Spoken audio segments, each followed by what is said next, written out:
मला त्यांच्यात अध्यक्ष मला इथे भेटले आणि त्यांनी मला सांगितलं की आम्ही महाराष्ट्र मंडळातर्फे आम्ही अमेरिकेमध्ये अनेक 100 शाळा काढल्या आहेत. महाराष्ट्रातल्या मराठी शाळा बंद होत असताना अमेरिकेमध्ये मराठी शाळा सुरू होत आहेत, हे काही कमी आहे का?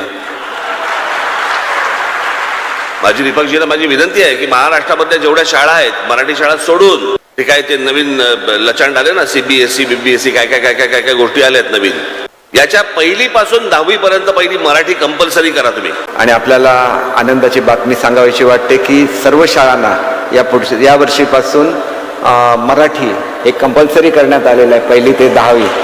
आणि